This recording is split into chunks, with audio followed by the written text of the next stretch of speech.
বছরের একটা দিন আমার ভাই আমাকে দিদি বলে ট্রিট করে, কারণ সারা বছর ধরে তো আমি তার কাছে তার বোনই, তার সকল রকমের অর্ডার শোনা সেটাই হচ্ছে আমার কাজ।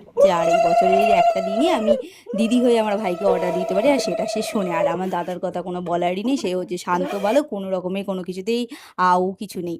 যাই হোক, তোমাদের আগের দিন রাত্রের বেলার কথা বলে, আগের দিন রাতে ভাইফোঁটার আগের দিন বলতে পারো, এটা বুধবার রাত ছিল। তো বুধবার রাতে মা সকল রকম যা যা সবজি লাগবে পরের দিনে তো সব রেডি করে বার করে আমাদের পেট ভোজন করার জন্য ফটাফট কেটে নেয়, একদম তাড়াতাড়ি করে ছাড়িয়ে নেয়। আর এটা হচ্ছে অনেক, আজ তো ভাইফোঁটা, আর আমার ঘুম থেকে উঠতে অনেকটা দেরি হয়ে গেছে আজকে। তো আমি তো সকালবেলা উঠে আগে স্নান টান করে নিয়েছি, এখন গোছাবো বিছানাটা। আর ওদিকে কিন্তু মা সকাল সকাল উঠেই রান্না বসিয়ে দিয়েছে। তো চলো, বিছানাটার অবস্থা খুবই খারাপ, এখন গুছিয়ে নিই, তারপর বাকিটা তোমাদের সঙ্গে শেয়ার করছি। আর এই হচ্ছে আমার বিছানার হাল, কারণ রাতে শুতে গেলে আমার অনেক কিছু সঙ্গে নিয়ে শুতে হয়, হেডফোন বলো, চার্জার বলো, পাওয়ার ব্যাঙ্ক, সব কিছু।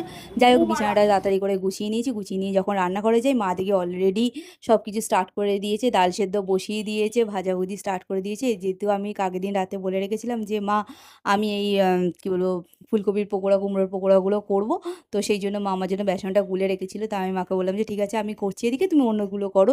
তো মা মাটনটা ম্যারিনেট করছিলাম, এদিকে ডালে ফোড়নও দিয়ে দিয়েছিলাম, ফোড়ন টোড়ন দিয়ে ডালটা সাঁতলে নিচ্ছিলাম। তারপরে আমি রেডি হয়ে নিই। আচ্ছা বলো তো আমাকে কেমন লাগছে, এটা একটা 2 পিস নতুন ভাইফোঁটার জন্য তুলে রেখেছিলাম, কেমন লাগছে অবশ্যই আমাকে কিন্তু জানবে, ভালো লাগছে কি? তারপরে আমি ছাদে চলে যাই এবং ছাদ থেকে কিছু দুব্বো তুলে নিই, আর এদিকে আমি ঠাকুরঘরে গিয়ে ধান নিয়ে নিয়েছিলাম। ধান নিয়ে প্লেটটা সাজিয়ে নিই, প্রদীপ নিয়ে, তারপরে একটুখানি চন্দন পেস্ট করে। যাই হোক, আগে থেকেই বলে রাখি, আমাদের মধ্যে মানে আমার বাবার সাইডে কিন্তু কোনো রকমের ফোঁটা দেওয়ার নিয়ম নেই।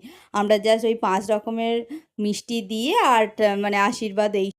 তো আমি ওই প্রদীপের তাপটা দিয়ে, দেখতে পাচ্ছ, দুজনেরই শুভ কামনা করি, দুজনেই খুব ভালো হও, খুব বড় হও, সুস্থ থাকো, আর সারা জীবন আমাকে যেরকমভাবে ভালোবাসছো সেরকমভাবে ভালোবেসে যাও। তো এইসব করতে করতে মায়ের অন্যদিকে মটন রান্না কমপ্লিট হয়ে এসছে বলতে পারো। আর বাবা সেদিন আতা ফল নিয়ে এসেছিলো বাজার থেকে, তাই আমি তাড়াতাড়ি করে উপোস ভেঙেই কিন্তু মিষ্টিকে আগে আতা ফল খাওয়া শুরু করে দিই, কারণ এই আতা ফল আমার কাছে খুব প্রিয় একটা ফল। আর অন্যদিকে মামাও চলে আসে, তার মা যেহেতু সকাল থেকে উপোস করা, তাই বেশিক্ষণ ওয়েট না করিয়ে মামার প্লেটটা তাড়াতাড়ি করে রেডি করে মা ভাইফোঁটা দেওয়া শুরু করে দেয়। মার সাইডে ফোঁটা আছে, তাই মা মামাকে প্রত্যেক বছরই ফোঁটাটা দেয়।